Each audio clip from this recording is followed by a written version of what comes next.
everybody, so we're back talking some more She-Hulk Attorney at Law on the channel with the finale. We've reached the final episode of She-Hulk Attorney at Law, and honestly, it has been quite an interesting journey. Of course, last week was probably the best episode. Daredevil was a pretty awesome standout character in that, but I was intrigued where we would go with the end and the reveals with Intelligentsia. Since Jen went on a little bit of a tirade after Intelligentsia leaked out a bunch of stuff and caused damage control to be deployed out on her, which sets up an interesting avenue on where we would take the character for the final episode. This finale was just pure insanity from start to finish. I mean, I know that She-Hulk has been very meta. She's an extremely meta, breaking the fourth wall character, but this is probably the biggest, most meta episode of the entire series so far. Literally opening up the episode with an homage to the original Incredible Hulk series from the 1970s. I mean, she's even fighting off the narrator later, and also the homage to Savage She-Hulk. That was just the very first, minute of this episode. As we come to the conclusion of the series, we've been seeing Jen's life get turned upside down practically every episode to this point,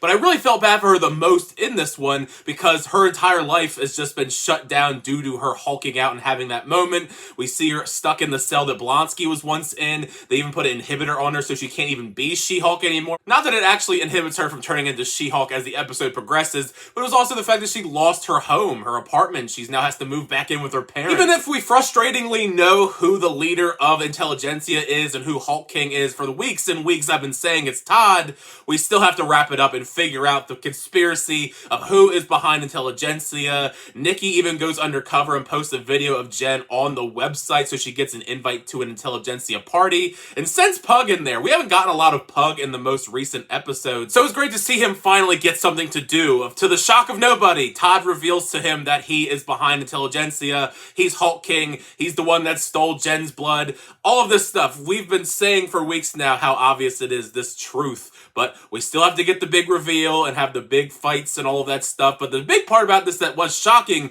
is, as insane as it got, it ends up not really meaning anything in the long run. We see Abomination showing up as the speaker, actually as the Abomination. Titania bursts in randomly. You even have Bruce randomly bursting in, and they have a little bit of a rematch, Abomination and him.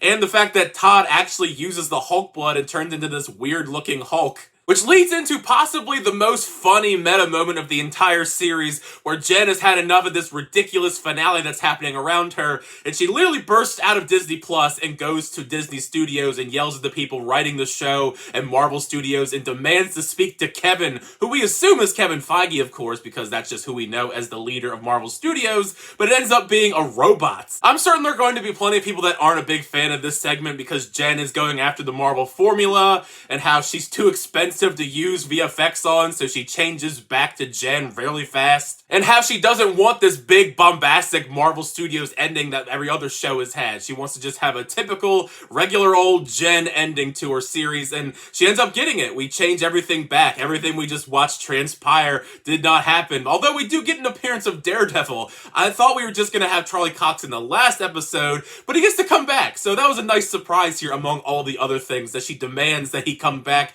And just like Jen, she asks about the X-Men. When are they coming? So far, we don't know yet still. It's kind of wild that all of this stuff happened within a 25-30 minute time frame. They really were going very fast in this, which I kind of wish that they didn't because there's just so much info overload here. But I did like that we end off with Bruce actually returning, and we do get to see what we thought was going to happen. He has a son. We get to see the son, Scar, probably going to lead into World War Hulk. We don't know yet officially, but we do know that he has a son, and he doesn't look great. I mean, this first iteration, I don't know necessarily who's going to play Scar for the rest of the MCU appearances, but for this basic created character version of the character, it was interesting. But yeah, talk about subverting expectations. We thought we were going to get this big bombastic finale with all the villains returning and these big Marvel fights, and instead we end with Emil Blonsky going back to jail because he changed into the Abomination, and as Jen is going back into court with her iconic purple suit to sue Todd.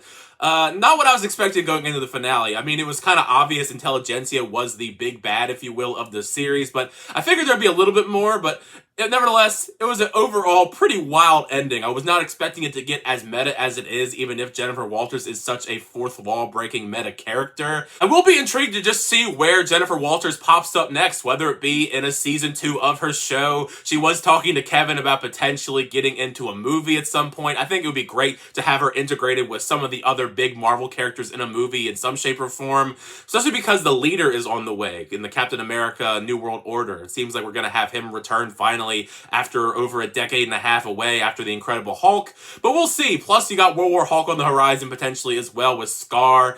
A lot of stuff moving, a lot of moving pieces in the MCU. But now you've heard my thoughts on the finale for She-Hulk Attorney at Law. Make sure you share your thoughts down below. What did you think of this finale? Did you like the finale? Did you not like the finale? Also, where do you think we're going to see She-Hulk pop up next in the MCU? Hopefully we see her sooner rather than later, because I quite like Jennifer Walters as a character, and there's so much more we can go with the character after this, and also Hulk in general. But anyway, share all your thoughts down below in the comment section. Thank you guys as always for the reviews. I always do appreciate it. It was a lot of fun talking about She-Hulk in the comment section. Also, make sure you leave a like on the video, and also subscribe to the channel so I always update reviews, reactions, unboxings, and more. Next time, I'll see you guys later.